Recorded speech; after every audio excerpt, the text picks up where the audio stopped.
Olá, sejam todos muito bem-vindos a mais uma edição do nosso programa Conexões Raras, um espaço aberto aqui da Associação Brasileira de Doença Genética, dedicado à visibilidade, às histórias, às experiências das pessoas que vivem com doenças raras. Como você me conhece muito bem, eu sou Lindenberg Salmito, pai de uma criança com doença rara, ativista da causa, diretor da Associação Cearense de Distrofias Musculares. E no episódio de hoje, nós vamos discutir um assunto de grande relevância social e familiar. Eu estou falando do tema de hoje é MPS e políticas públicas, da experiência familiar à transformação coletiva. Esse episódio de hoje mostrará como a experiência de uma família com mucopolissacaridose pode se transformar em uma ação coletiva, fortalecendo políticas públicas e a defesa de direito para toda a comunidade rara. Para nos guiar nessa conversa maravilhosa, nós temos o prazer enorme de receber Gabriele Gomes, que é mãe de filhos com MPS e presidente da Cuida dos Raros. Antes de apresentá-la, eu quero agradecer aqui aos nossos apoiadores sociais, porque esse episódio só acontece graças a eles, aos nossos apoiadores, que é a Takeda e a Alnaira, que tornam esse programa possível, contribuindo, divulgando, promovendo cada vez mais informação, acolhimento e engajamento em torno das doenças raras. A Gabriele Gomes é mãe de filhos com mucopolissacaridose e transformou a sua experiência familiar em uma missão de vida em defesa das pessoas com doenças raras. Ela é presidente da Cuida dos Raros, que é uma associação, né, que cuida, que está mergulhada nessa questão do mundo dos raros. Essa associação de apoio aos cuidadores e às pessoas com doenças raras. Ela também é membro, né, da ARA, que é a Aliança Rara Rio. Atua como uma colaboradora da Comissão de Doenças Raras da OAB Rio de Janeiro e como conselheira do Conselho Estadual de Saúde do Rio de Janeiro.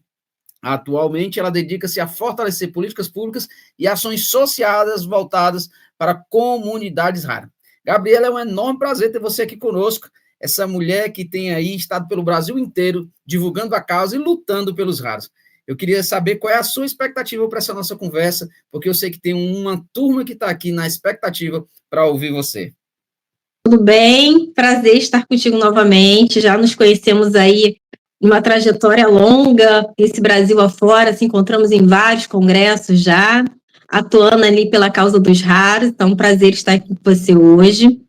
E assim, a minha expectativa hoje é empoderar mais pessoas, mais famílias e colaboradores para nos ajudar a tirar os raros da invisibilidade. Então, preparadíssima aí para esse bate-papo, para essa entrevista, para falar um pouquinho sobre esse assunto, que é um tema de suma relevância no nosso país.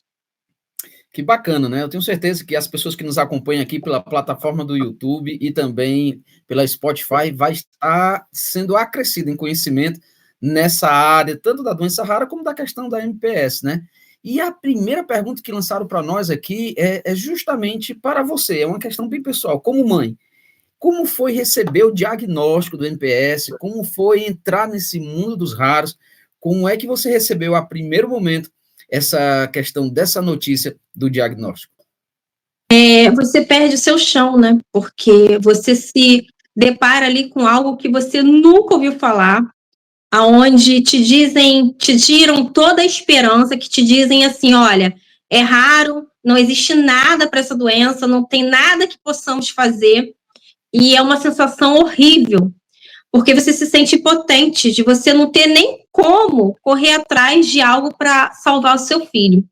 E foi isso que me motivou, ali depois desse diagnóstico, a tentar buscar uma rede de ajuda, de auxílio, de suporte, para conseguir saber se realmente não teria nada, porque os médicos, o campo da medicina, ele tem limitações. Então, nem sempre aquele médico que está ali te assistindo, ele conhece a doença, ok, mas nem sempre ele é detentor das informações, porque ele já tem que cuidar de tantas outras patologias, tantas outras doenças, que nem sempre ele consegue ter informações sobre aquela específica. Então, ali começou a minha trajetória de buscar informações de mundo afora para ver o que eu poderia fazer para salvar a vida do meu filho.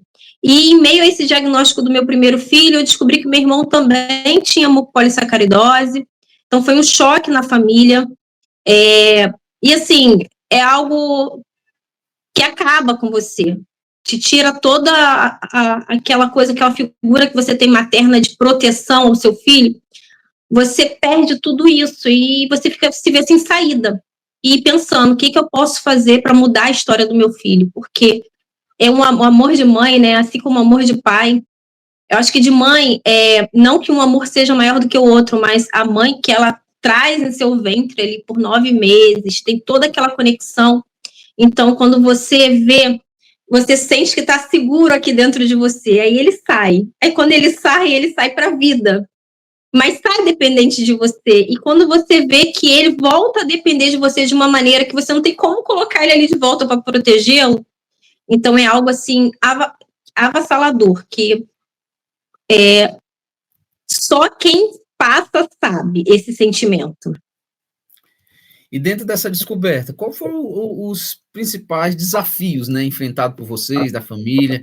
Como é que isso impactou? Como você falou desse começo, mas os desafios foram surgindo e às vezes a gente não sabia como lidar com essa situação, né, quando recebe o diagnóstico.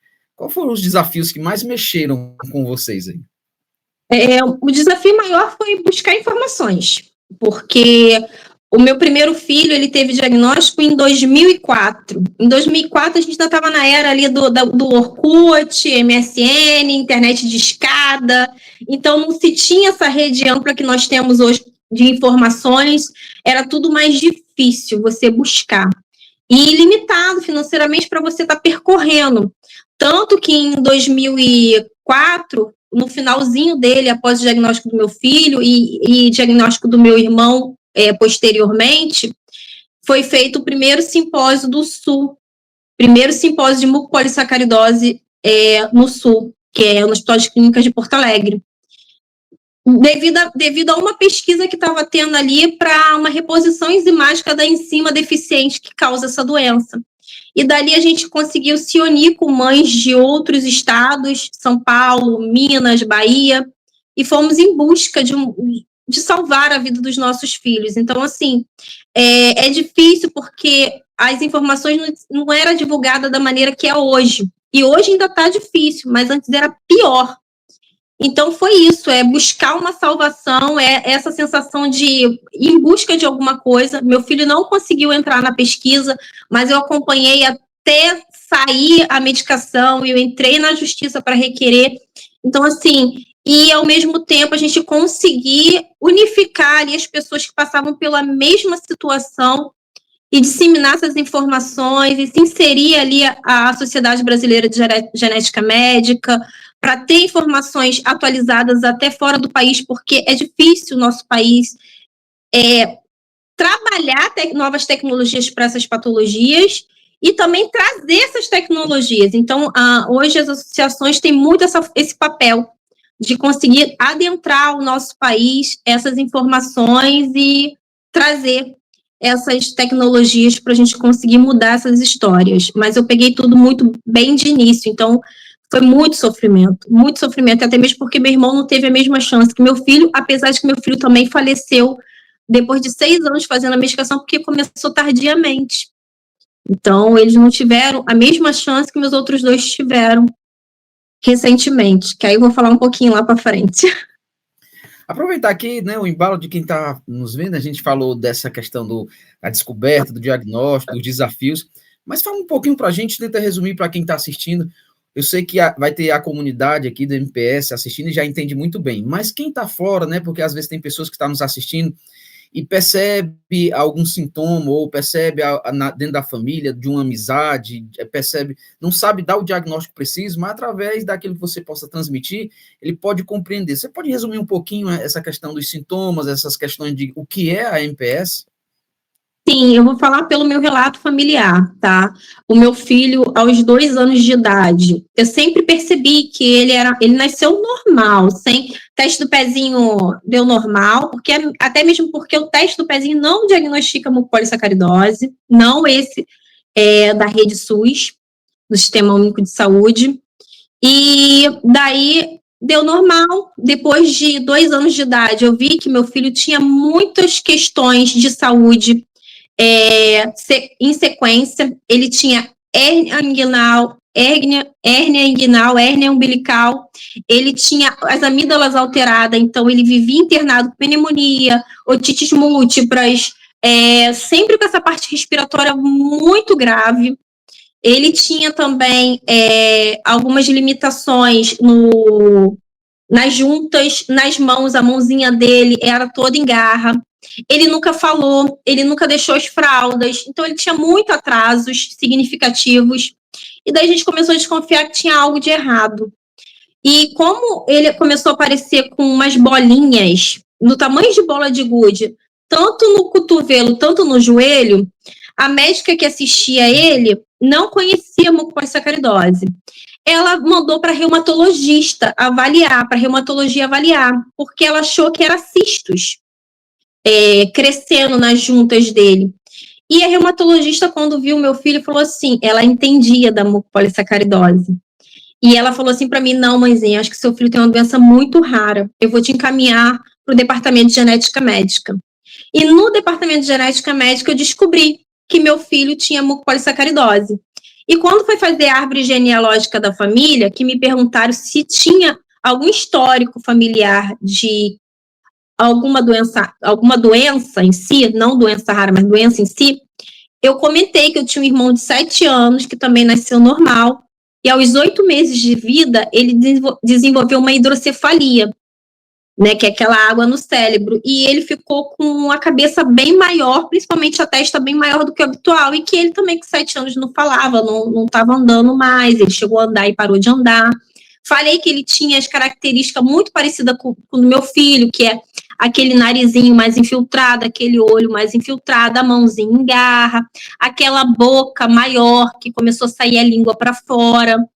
E ela pediu para ver meu filho, meu irmão. E quando eu adentrei com a minha mãe no consultório na terceira consulta do meu filho, até um pouquinho antes de sair o tipo da mucopolissacaridose dele, ela bateu o olho no meu irmão e ela falou, seu irmão tem mucopolissacaridose. E eu já sei até o tipo que é da sua família, é MPS2.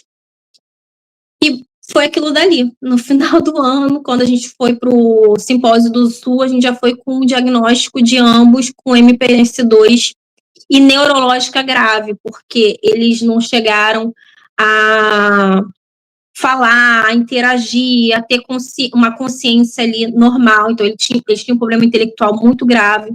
Então, ali começou os sintomas e o diagnóstico dentro da minha família. Por essas questões que todo mundo acha que qualquer criança pode ter uma hérnia, qualquer criança pode ter pneumonia. Não, mas era um conjunto de coisas e persistentes. E dali foi o alerta que eu consegui identificar a doença rara na minha família, já tendo um irmão de 7 anos que tratava hidrocefalia e os médicos dele nem sabiam também sobre a doença. Interessante notar que você colocou a questão da maternidade, né? Que, embora diante desse diagnóstico, embora diante de alguns desafios da vida, você despertou a cuidar dos seus filhos de uma forma muito forte.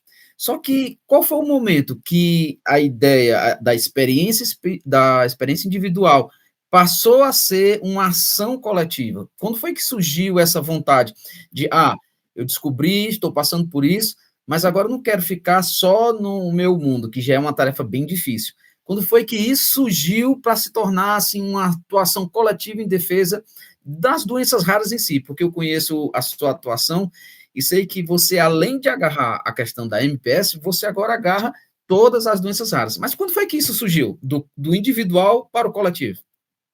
Então, foi justamente nessa viagem do Simpósio do Sul que eu conheci outras famílias e que não tiveram a chance de colocar seus filhos para participar da pesquisa ali, para conseguir um remédio, uma infusão que pudesse salvar a vida dos seus filhos. E a gente passou 2 anos ali de agonia, esperando ter acesso a essa medicação no mercado. Entramos judicialmente porque não estava liberado no nosso país, apesar de ter sido feita a pesquisa no nosso país, mas o laboratório era de fora, e daí foi liberado lá primeiro, enfim. Então, daí, como eu fui uma das primeiras mães a ter o direito judicial a receber essas infusões para o meu filho, outras me procuraram. E dali a gente montou uma rede, aquela rede que lá no início eu falei que eu busquei e não tive, foi muito difícil. A gente se consolidou depois desse simpósio, e ali passou a ter uma rede. e a gente conseguiu consolidar essa rede no nosso estado. Até então, eu só atuava ali nessa questão da medicação. Só que meu segundo filho veio com a mucopolissacaridose, e eu, grávida dele, a doutora Daphne Neurovitch, que é a médica dele, geneticista, falou para mim sobre a possibilidade de um transplante de medula óssea para a mucopolissacaridose tipo 2, mas que não tinha dados em nenhum lugar do mundo sobre esse transplante para esse tipo de MPS. E se eu toparia fazer. Eu já estava com meu outro filho em estágio terminal, a medicação já não era eficaz, a gente sabe que a medicação ela não consegue quebrar aquela barreira do sistema nervoso central, então, neurologicamente, para as MPS 2 graves, a doença avança, e foi um dos motivos do óbito do meu filho, dele ter essa parte neurológica afetada com a doença, mesmo com a medicação. E daí eu aceitei o transplante. Quando eu aceitei fazer esse transplante de medula óssea, que ele deu certo, nós precisávamos, como foi algo feito aqui no Brasil, a gente precisava incorporar o rol do SUS para outras pessoas terem acesso. E muitas mães, inclusive eu tenho uma história de uma mãe no Piauí que me procurou na rede social, me pedindo, pelo amor de Deus, para me ajudar ela a salvar a vida do filho dela, como eu salvei o do meu filho. E aquilo me comoveu muito, porque eu vi que muitos estavam sofrendo e querendo acesso àquilo que eu consegui ter. E daí eu comecei com essa questão da associação, de conseguir construir políticas públicas, de incorporar o transplante do meu filho. E é uma coisa que eu abracei como missão, porque Deus é tão maravilhoso, eu não vou reclamar dele ter me dado um terceiro filho com essa doença. Eu sabia dos riscos, mas não acreditei que pudesse vir, porque a gente tem 50% de chance, sim ou não. E eu tive meu terceiro filho com essa doença 10 anos depois do meio, e já depois do óbito do meu mais velho. E ele veio com a mucopolissacaridose, e ele teve acesso ao transplante de maneira mais ágil, justamente porque eu consegui incorporar o transplante alguns anos antes dele pensar e vir ao mundo, né? E aí a gente conseguiu transplantar Davi também. Então, meus 2 filhos, depois do meu mais velho, transplantaram medula óssea para essa doença, e hoje eles seguem muito bem, sem intercorrência da mucopolissacaridose.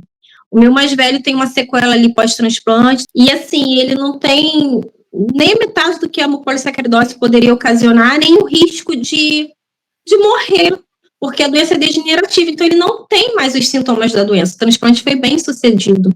E o meu caçula vai fazer 6 anos e nem sequela ele tem, porque 10 anos depois do transplante do outro, eles conseguiram transplantar outras crianças e chegar ali no protocolo adequado de quimioterapia, do que deve ser feito, do que deve ser inserido para essa doença em si. E daí eles conseguiram acertar, então diminui também o risco de complicações.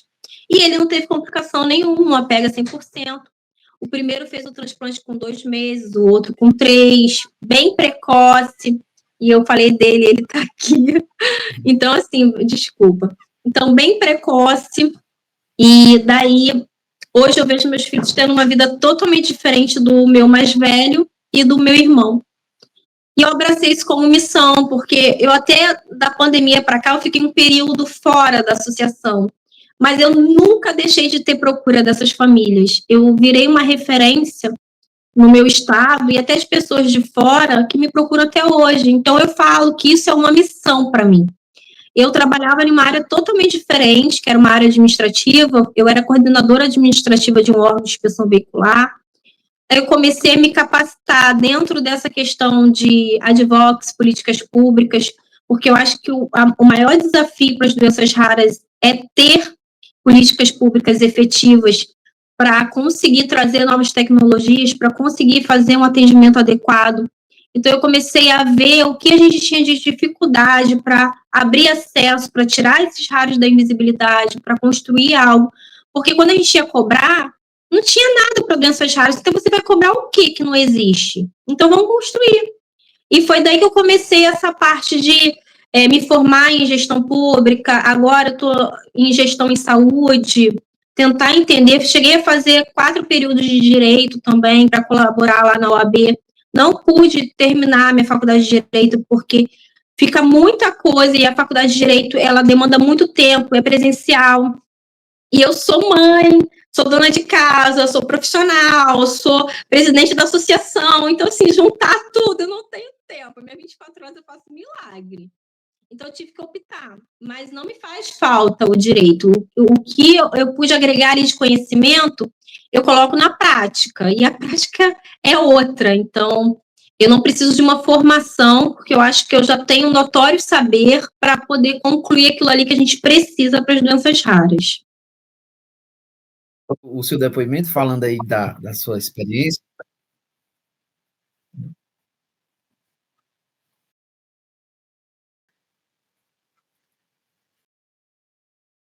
Percebo, mas eu percebi desde o início. Foi.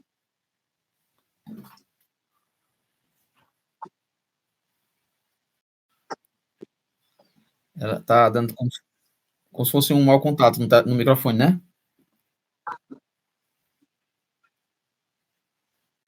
Posso continuar? Ouvindo aqui a sua experiência, né, de como as mães, né, a mãe do Piauí entrou em contato, eu agora comecei a lembrar também do meu começo, né, que a gente, quando descobre o diagnóstico, a gente fica meio perdido, não tem ninguém por perto, o que a gente corre é para a internet, é para o Google, para tentar descobrir, e a experiência não é nada agradável, porque quando se trata de doença rara, sempre a leva para a questão da morte, e isso é o que um pai e uma mãe não quer nem ouvir. Mas quando descobri a possibilidade de existir pessoas, né, que passa pela mesma situação, quando existiu a possibilidade de encontrar algo como associação, e isso nos trouxe uma esperança. E eu vi que dentro da sua experiência, né, estudando você, estudando a sua experiência de vida, a sua história, vi que também surgiu, né, a questão da criação do Cuida dos Raros, que é a sua missão hoje, que é a associação que você carrega. E além de surgir a criação dessa associação, você também atua com a Aliança Rara do Rio, né? Como é que foi criar a associação e como é participar dessa aliança e qual a importância dessa junção, desse engajamento, dessa parceria? Então, é uma história assim, quando eu comecei a associação, ela tinha o nome de Anjos da Guarda. Eu fiz alteração no nome e tudo mais. A Anjos da Guarda, ela cuidava só da mucopolissacaridose. Só que a gente tinha muita procura de outras patologias que não tinha associação. Então, daí a gente começou, naquela rede de contato, a gente começou a perceber que nossas vozes eram pequenas quando se falava de uma patologia exclusiva. E a gente propôs juntar as associações para trabalhar em um único ideal. E eu fui a fundadora da Aliança Rara Rio. Foi eu, Fátima e Clara. A Fátima da NOI, a Clara da Acadim, que já são antigas aí também. E depois veio o Cristiano, da fibrose cística. E nós ali nos unirmos. Eu lembro que no começo chamávamos eu, Fátima e Clara de as Três Mosquiteiras, porque nós estávamos em tudo. E levávamos todas as associações com a gente. A gente pegou panfleto de todo mundo que tinha e a gente panfletava para todas. A gente não sabia falar da patologia da outra, mas a gente levava as informações. Então, daí a gente viu a necessidade de formar uma aliança. Uma aliança que pudesse falar uma única voz, mas dentro de tudo aquilo que era necessidade coletiva. E daí nós fundamos a Aliança Rara Rio. Hoje eu sou membro da Aliança Rara Rio, não sou mais coordenadora, porque eu comecei a tomar à frente outros papéis mais políticos. Foi aonde eu adentrei o Conselho Estadual de Saúde, eu fui para a LERJ, eu rodei alguns partidos para fundar a Frente Parlamentar de Doenças Raras do Rio, e nós fundamos, eu sou colaboradora na LERJ também. Eu fui uma das primeiras, eu e Clara, a conseguir participar da diretoria da pessoa com deficiência da OAB estadual. Hoje, esse ano, a gente conseguiu fundar a Comissão de Doenças Raras. A doutora Cibele, que é da fibrose cística, quando eu indiquei ela para entrar para a diretoria, para fazer parte ali da vice-diretoria de doenças raras, ela conseguiu adentrar de uma maneira na OAB, que hoje ela é vice-presidente da OAB estadual. é a nossa coordenadora da comissão e fundadora da Comissão de Doenças Raras. Então, é aquela questão de empoderar também as pessoas, dar caminho, se estruturar, não pensar no individual, mas no coletivo. E quando eu pensei em mudar o nome da associação para Cuidados Raros, foi porque eu comecei a pensar nestas outras patologias que não têm assistência. Hoje eu trabalho de maneira diferente na associação. A associação, antigamente, ela tinha um papel muito de judicialização, para requerer medicações. Só que a gente está falando de 5% só das doenças raras que têm tratamento medicamentoso. E as demais, o que necessita? Então, comecei a ver esse outro lado. O que eles precisavam?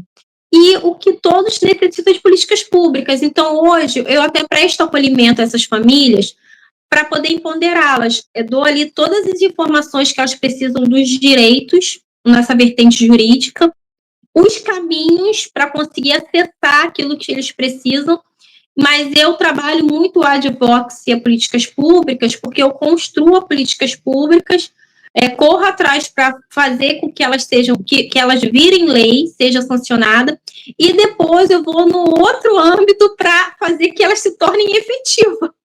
Então, eu trabalho muito esse papel que é um pouquinho mais político, mas sem abandonar essas famílias. Então, eu continuo prestando essa assistência, mas diferente do que começou a associação lá atrás.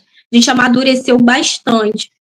E a Aliança Rara Rio, ela tem ali as associações que ainda prestam mais esse papel, e a gente tem essa parceria, eu sou membro, e assim, eu atendi uma família aqui inicialmente, mas eu preciso que dê sequência. Aí eu encaminho. Se for da patologia específica, ok. Se não for, tem associações ali nacionais na Aliança Rara que também atende todas as patologias. E assim a gente caminha unidos e fazendo realmente as coisas acontecer. Vendo toda essa movimentação, todo esse agito em prol da questão dos raros, e como você tratou bem a questão do Rio de Janeiro, que é o estado que você habita, me diga uma coisa, quais foram os avanços que você percebeu diante dessas criações, dessas alianças, dentro das comissões? O que você pode trazer para nós de avanço, até para inspirar outros estados a fazer a mesma coisa? Então, o nosso estado é o primeiro a sancionar o Estatuto de Doenças Raras, tá? Esse estatuto, ele bota a equidade de direitos das pessoas com doenças raras dentro da LBI, da Lei Brasileira de Inclusão. Então, aí eles conseguem o mesmo pleito de direitos, a mesma garantia que uma pessoa com deficiência. Então, a gente já conseguiu isso no nosso estado. Eles têm prioridade no CISREG, eles têm direito a RioCard, eles têm direito ao INSS, a Previdência Social. Eles têm muitos direitos que eram cerceados porque o CID não entrava dentro dos critérios da pessoa com deficiência. Hoje, eles têm esse direito garantido aqui no nosso estado. É claro que a lei, que o estatuto foi sancionado, a lei existe, mas a gente ainda luta muito para que seja garantida. Mas hoje, se a gente entra na justiça, esse direito não é negado porque já existe uma lei no âmbito estadual que garante que eles tenham esse direito. E outra coisa também foi a Lei 9.991, que é uma lei que garante a capacitação tanto nos setores de educação e saúde no nosso estado, tanto públicos e privados, que eles se que eles tenham a capacitação sobre doenças raras. Então, eles precisam se capacitar para conseguir identificar as doenças raras. É claro que eles não vão ser médicos ali. A gente está focando muito nessa lei dentro da Secretaria Estadual de Saúde para atenção primária, que é a porta de acesso dessas famílias. Então, ali é aquele primeiro olhar, porque tudo eles têm que adentrar a clínica da família, ser atendido inicialmente. Então, se a atenção primária já tiver uma capacitação para saber lidar, identificar, atender as doenças raras, eles já não vão ficar perdidos.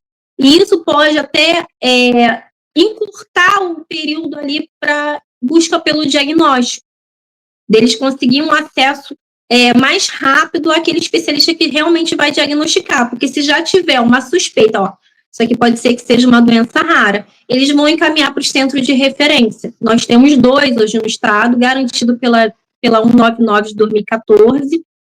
Aí, só que o problema aqui no nosso estado é que esses 2 centros de referência só atendem as crianças. ele é só para atendimento infantil. Então, nós estamos ainda lutando ali para conseguir que um dos 2 centros que atende, a gente tem um ambulatório de adulto, mas ainda não virou centro. Então, é uma das lutas também que nós estamos travando ali, para que esses adultos também, quando diagnosticados, porque a gente sabe que tem doenças raras que são diagnosticadas já na terceira fase da vida, na segunda fase da vida, já adulto. Então, a gente precisa que eles também tenham esse amparo, essa assistência, apesar de que a maior prevalência das doenças raras é quando infantil. E também garantindo ali que a triagem neonatal seja devidamente ampliada. Então, a gente luta muito no nosso estado ali para se tornar efetiva essa ampliação. Eu acho que esses foram um ganho no nosso estado com essa coletividade. Que maravilha, né? Que maravilha ver tanta evolução, ver tanto avanço, né? Diante de um estado, e que sirva de inspiração para todos aqueles que nos acompanham em outros estados, para também mergulhar e ter acesso a tudo isso, né? Eu vi que você falou também sobre a questão do empoderamento, de como você estudou, de como você mergulhou, quanto você se capacitou, e até que ponto, né? Qual é a importância de ocupar, né, esses espaços de decisão? Porque tudo isso te levou a lugares de destaque, como o Conselho Estadual de Saúde e a OAB. Qual é a importância disso para garantir a voz para as famílias raras? A importância, eu vou falar também um pouquinho de experiência pessoal. Quando eu era uma mãe leiga, estava ali só buscando algo para a melhoria do meu filho, eu passei por muitas situações de ser menosprezada, porque eu não entendia. E não é a minha falta de entendimento que me fez a deixar de avançar, desistir, porque eu tinha que salvar a vida dos meus filhos. Mas, ao mesmo tempo, eu entendi que você precisa entender, sim, para lidar e para falar com certas pessoas, porque é um outro nível social. E, sim, nosso país ele é seletista, e ele tem níveis sociais ali que te travam de construir. Então, a gente, para avançar, para ter uma construção, a gente tem que falar a mesma língua. A importância de eu me capacitar, porque eu tinha que falar a mesma língua dessas pessoas, porque às vezes eles não escutam as nossas vozes quando nós falamos, que eles falam, né, de maneira leiga. Agora, quando você bota ali um geneticista para falar de maneira técnica, eles escutam, mas também não compreendem, porque é muito técnico. Então tem que ter um meio termo, mas o meio termo tem que ter capacitação, porque a gente precisa construir, ter entendimento do que a gente está construindo, não é só cobrar. Eu vejo muitas mães no desespero, como eu já fiquei um dia, de nossa, eu preciso salvar a vida do meu filho. E eu estou ouvindo as pessoas falar assim, mas esse valor para uma medicação, que é um paliativo, que não vai fazer diferença, que a criança não vai salvar a vida da criança, não vai curar a criança. E eu ficava assim, parece que segurava a minha voz, eu não conseguia rebater, tá? Hoje em dia, eu empoderada das leis, dos meus direitos, da nossa Constituição Federal, que é a Constituição de 88. Então, assim, essa questão toda de entender, compreender, saber dialogar, saber rebater, me fez entender que nós devemos sim nos capacitar para conseguir garantir aquilo que a gente luta. E foi onde eu comecei a buscar esse conhecimento. E hoje eu estou ali no patamar, quando eu vejo o planejamento do SUS, né, que vem o recurso federal para o Estado, que o Estado tem que distribuir em ações, tem que pactuar por 4 anos, tem as áreas técnicas responsáveis, tem aquelas metas. É uma coisa assim que no começo eu olhava assim, gente, não vou entender nada disso aqui. Hoje em dia eu construo isso dentro da secretaria. Entendeu? Eu consigo dialogar com a gestão e até dar uma aula para eles. Tá? Quando eles falam para mim assim, isso aqui não dá, não cabe no orçamento, cabe. Se você fizer assim, assim, assim, assim. Então eu aprendi isso diante da minha capacitação. E hoje eles me escutam. Me fez entender que o poder é o conhecimento. E o conhecimento é através das capacitações. A gente tem que se capacitar. A gente tem que estudar, a gente tem que entender. Porque ninguém nasce sabendo. Mas a gente tem que se aprofundar e buscar o conhecimento, até mesmo para construir. Que bom aprender um pouco mais, né, sobre esse mundo dos raros, que bom saber que tem pessoas, assim, com uma vontade enorme de alcançar esses objetivos. E eu queria aproveitar esse momento da nossa conversa, desse nosso bate-papo, para deixar aberto, né, algo que a gente não tocou, pergunta que ainda não foi feita, mas que você acha que é importante falar, uma palavra até mesmo para outras mães, tanto da questão da MPS como das outras doenças raras. O que é que você acha necessário falar, abrir o seu coração ou dizer alguma coisa que talvez a gente não tenha tocado aqui? É com você.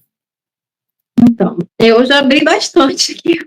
Acho que minhas falas foram muito emocionadas ali, diante de toda a minha trajetória, da minha história. Mas eu vejo muitas trajetórias ali, como a minha. Por exemplo, essa mãe que eu citei, do Piauí, hoje ela reside em Curitiba, onde ela conseguiu transplantar o filho. E ela está lá ajudando outras mães, ela vai para as redes sociais, ela empodera, ela recebe uma mãe, ela fala, Gabi, ajuda essa mãe aqui, me passa o contato, me passa a referência. E eu falo para ela, Lu, eu sou uma associação estadual do Rio, tem que ver a associação de Curitiba. Ela, não, mas pelo menos dá ali o inicial, dá esse suporte.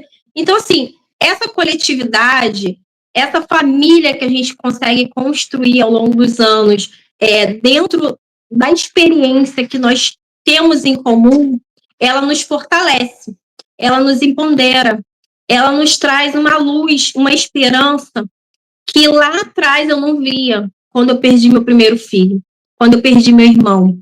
Então, hoje ver meus filhos bem, hoje ver que as crianças que estão nascendo agora têm outros tipos de recursos, como a terapia gênica, eu acho assim, a gente tem que se unir cada vez mais, a gente tem que pensar também em cuidar desses familiares, dessas mães, desses cuidadores que estão pedindo socorro, porque às vezes eles não chegam até nós. Mas essa rede de informações, a internet, ela facilita muito. Mas é acolher cada um em sua particularidade e trazer para o coletivo, porque só juntos seremos fortes. E é assim que a gente conseguiu avançar, e é assim que a gente vem avançando. Deixar o ego de lado, deixar o estrelismo de lado e pensar dentro da sua carne o que você passou e ver a vida como uma missão, porque a gente só está aqui de passagem. A gente já vem predestinado a morrer. A gente só não sabe quando e como. Mas de uma mãe assistir um sofrimento de um filho, enterrar um filho, nossa, é um luto, é uma dor que não passa nunca. Então, eu não quero isso para os meus filhos de agora, que graças a Deus estão aí bem, vivos, e eu não quero isso para mãe nenhuma.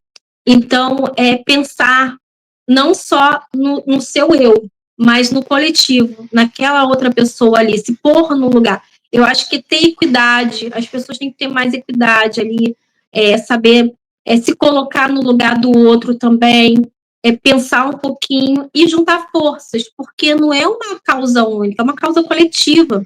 Nós estamos falando de quase 8 mil tipos de doenças raras, de muitas pessoas perdidas no sofrimento. Então, nós temos que buscar no coletivo. Então, eu acho que é isso que eu trago aqui um pouco, com essa minha história, com o meu trabalho, com o que eu acredito, com o que eu luto. Eu ouvi essa semana de uma gestora na Secretaria Estadual de Saúde dizer para mim que eu fiz um projeto junto com uma cirurgiã dentista de uma comissão intersetorial de saúde bucal, que foi aprovado para ser apresentado no Congresso da Sociedade Brasileira de Genética Médica desse ano, que vai ser agora esse mês em Recife. E eu iria pela secretaria porque a gente colocou isso pela comissão. E esse trabalho foi aprovado, que é um trabalho de saúde bucal, mucopolissacaridose e para doenças raras em geral. Qual é o intuito disso? A gente quer criar uma política pública a nível estadual e depois federal para a saúde bucal em doenças raras, porque não existe. Então, as pessoas com doenças raras, quando vão buscar um tratamento odontológico, em certas patologias, eles têm muitas dificuldades, porque não têm conhecimento. Os cirurgiões dentistas, os odontologistas, não têm conhecimento da doença rara. Eu conversei com o CRO, que disse para mim que as doenças raras estavam sendo atendidas na oncologia. E não é oncologia. Então, eu criei isso, e quando foi para autorizar as nossas passagens para apresentar o trabalho, foi vetada pela secretaria. Então, a gente não vai conseguir ir para o Recife esse mês apresentar esse trabalho, porque simplesmente a gestora falou que Congresso de Genética Médica não tem nada a ver com controle social. Que o controle social, o Conselho Estadual de Saúde, ele não tem que construir esse tipo de protocolo e políticas públicas. Aí eu perguntei para ela, ok, respeito a sua opinião, não aceito sua opinião, mas respeito sua opinião, mas me diga, o que tem de políticas públicas nessa secretaria hoje para a gente conseguir efetivar dentro dessa vertente? Ela ficou muda. E ela falou assim, mas aí vocês têm que cobrar. Cobrar o que se não existe? Me responda isso. Mas aí é o papel da sua instituição, não é do conselho. Aí eu falei assim, mas o conselho não é um controle social? Não é nessa finalidade de se construir um SUS. É uma construção para o SUS. Você está negando esse direito a essa população. E eu saí de lá com uma sensação de potência que eu senti quando aconteceu tudo que aconteceu com meus filhos. Sabe? Uma tristeza profunda de não poder apresentar um trabalho de suma importância que vai ser um pontapé inicial para a construção dessa política pública. E eu vim assim que eu ainda não sei como que eu vou fazer para ir, mas eu vou dar um jeito de ir. Ainda não sei como, mas eu vou dar um jeito de ir. E não vai ser pela secretaria, porque isso já foi me vetado. Porque parece que eles vetam mesmo para a gente não construir mais nada que vai delegar o custo para eles. Então, é sobre isso, é não desistir, é persistir. Eu não me dei por vencida ainda, eu ainda vou apresentar esse trabalho. Então, é sobre isso. Não desista dos seus filhos, não desista da sua luta, não desista dos seus ideais, não desista dos seus sonhos, é não desistir. Não desistir de você mesmo, porque a vida é uma passagem, e a gente só leva aquilo que a gente planta de bom aqui. E é esse o recado que eu gostaria de deixar. Gabriela, a gente agradece profundamente a sua participação, a sua disponibilidade, a sua forma inspiradora, como compartilha a sua história, a sua visão sobre a importância da ação coletiva. Suas palavras, elas nos ajudam a enxergar tanto a questão da MPS como das doenças raras, que o seu desafio individual serve como experiência e mobiliza, motiva, né, outras pessoas a buscarem ainda mais, a mergulhar ainda mais. Muito obrigado por essa participação, muito obrigado mesmo porque você colaborou, e eu tenho certeza que todos aqueles que tanto nos assistem pelo YouTube como escuta pelo Spotify, vai ficar tremendamente acrescido na questão do conhecimento e motivado a também buscar ajuda, a buscar recursos, a buscar políticas públicas, realmente vai sair da cadeira e fazer alguma coisa funcionar. Muito obrigado mesmo pela sua participação. Agradeço, muito obrigada. Nós encerramos aqui mais uma edição do nosso programa Conexões Rara, né? Com a certeza de que a informação, experiência e solidariedade são poderosas ferramentas de transformação. Fica aqui mais uma vez o nosso agradecimento especial a Gabriele, né, que nos ajudou com sua vida, com sua experiência, por compartilhar sua trajetória, mas também agradecimento aqui de coração aos nossos apoiadores sociais, que é a Taqueda e a Unália, que caminham junto com esse programa para promover visibilidade e cuidado para a comunidade rara. Fica aqui o nosso agradecimento a todos eles. E eu quero incentivar você, se você gostou, se você sentiu que esse programa mexeu com você, acrescentou no conhecimento, então não fica só para ti, curte aí, compartilha, nos segue, manda para alguém, porque aquilo que você está divulgando pode ajudar a transformar, salvar vidas, vai gerar conhecimento, vai gerar acolhimento, vai gerar ali a oportunidade das pessoas se descobrirem. Então, até o nosso próximo programa Conexões Raras, e eu espero ver você aqui, nos ajudando, porque, como você já sabe, existe sim vida pós-diagnóstico. Até mais, tchau, tchau, beijo no coração.